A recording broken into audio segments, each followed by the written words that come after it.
buenos días, mi nombre es Carolina Cravero, soy representante del Frente ESI Rafaela. Yo soy Claudia Pérez, profesora de escuela media y también pertenezco al Frente ESI Rafaela. Esto que licita ahora la ministra de Salud, en realidad esto ya había ocurrido años antes. En las escuelas de Buenos Aires tenían un kit, una caja con los métodos anticonceptivos y los métodos de cuidado y con penes de madera. Acá en provincia de Santa Fe no había llegado, pero sí sé que estaba en los centros de salud. Y para nosotros es importante como material didáctico, o sea, que nos llegue una caja con pene de madera, pero además con los MACs, que son los métodos anticonceptivos, y con el método de cuidado, que es el único que existe, por lo menos aquí en Latinoamérica, en Argentina, que es el preservativo para pene. Para nosotros es fundamental para educar en cuanto a cuidado del cuerpo. Y a veces es difícil, digamos, sobre todo cómo ha trascendido esto. Me parece que es importante ponerle un manto de seriedad al asunto. Digamos, uno de los ejes fundamentales de la educación sexual integral tiene que ver, como bien decía Claudia, con el cuidado del cuerpo. Y para enseñar, digamos, sobre el cuidado del cuerpo es necesario contar con materiales didácticos que permitan además entender cómo funciona ese cuidado del cuerpo. Entonces estamos hablando simplemente de eso, digamos, de un material didáctico para cumplir con uno de los ejes básicos de la educación sexual integral, que tiene que ver con la prevención de enfermedades de transmisión sexual y la colocación del preservativo, que es el mejor método para prevenir este tipo de infecciones. La ley de educación sexual integral, la 26.150, es una ley que va a cumplir 15 años.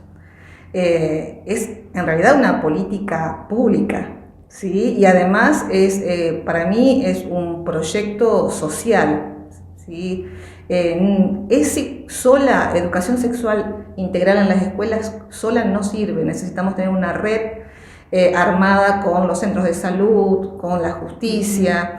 Entonces es algo a nivel social lo que se está trabajando dentro de esta ley. En realidad no es una materia, en realidad existen contenidos, lineamientos curriculares que están pautados en forma progresiva. En 2018 sale la resolución 340/18, donde se crean los NAP, que son los núcleos de aprendizaje prioritarios, y donde ahí se va dando los contenidos que se deben dar en nivel inicial, en nivel primario, en nivel secundario, si es posible en forma transversal. Si no se daría esta posibilidad de ser en forma transversal, que sería lo ideal, se puede dar en una materia específica, ¿sí? Pero lo ideal es que sea transversal en todos los espacios curriculares. Exacto, digamos que el concepto de integralidad que lleva en el nombre la ley, el programa de educación sexual integral, tiene que ver con esto, con esta transversalidad, entender el concepto de sexualidad en su sentido más amplio, digamos, desde por ahí el desconocimiento se suele asociar la sexualidad, digamos, con sexo, ¿sí? Y es otra cosa, la sexualidad tiene que ver, digamos, con un montón de relaciones humanas que van más allá de las prácticas sexuales, tiene que ver con las formas de relacionarnos, con las formas afectivas de relacionarnos, con la igualdad de género, con la prevención de las violencias, con la prevención del abuso. Digamos, es un concepto muy amplio que se puede trabajar de diferentes disciplinas, de distintas maneras. Por eso esto que decía Claudia de la transversalidad, son contenidos transversales. Sí es importante que en los espacios de formación docente por ahí existan espacios institucionalizados para que quien se está formando como docente a futuro pueda, digamos, transversalizar y atravesar sus prácticas y sus contenidos después en el aula por estos temas también. Pero lo importante es que sea transversal para respetar con este concepto de integralidad, digamos, un concepto amplio. La ESI es la mejor herramienta de la que disponen los estados para prevenir la violencia de género en la sociedad.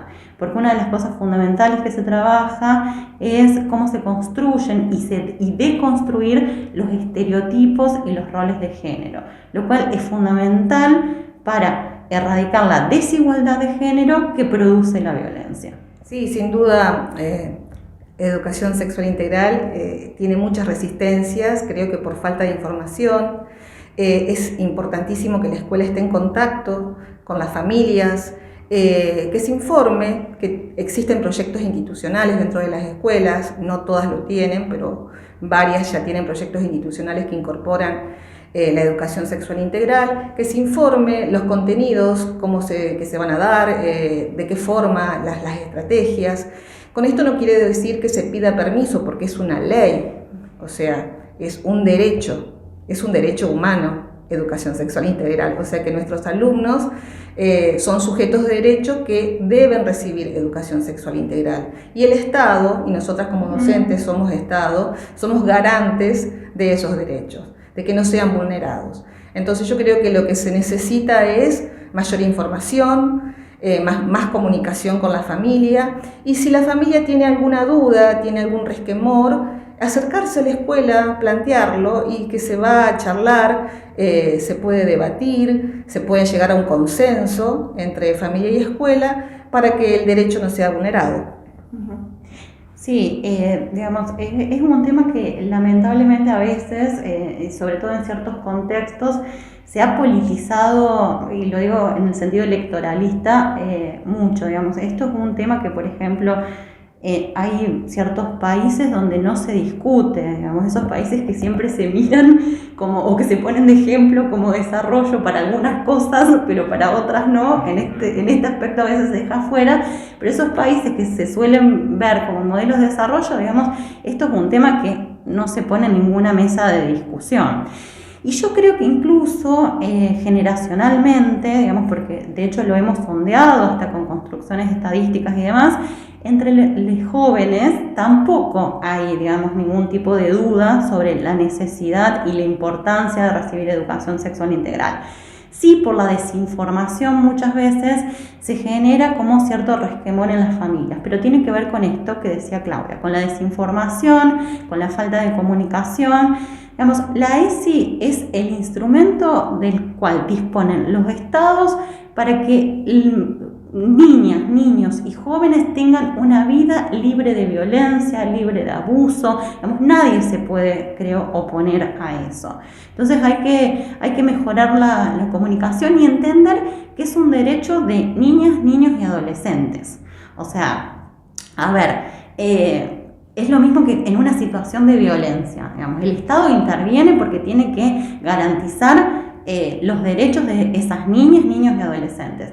Es lo mismo con la educación. Como bien decía Claudia, es un derecho humano fundamental, entonces debe ser garantizado por el Estado, y la forma de garantizarlo es que en las escuelas exista formación al respecto. Si las familias tienen dudas, se pueden acercar a hablar, se puede comunicar. El Frente realiza charlas, bueno, ahora por el tema de la pandemia esto se ha complicado, digamos, pero siempre hemos realizado charlas y demás, donde se explica de qué se trata la ESI, en qué consiste y la importancia de la ESI, cuáles son sus ejes. Digamos, la ESI es lo que va a garantizar que el día de mañana sus hijos y sus hijas no sufran violencia de ningún tipo por razones de género, y me parece que eso es lo más importante.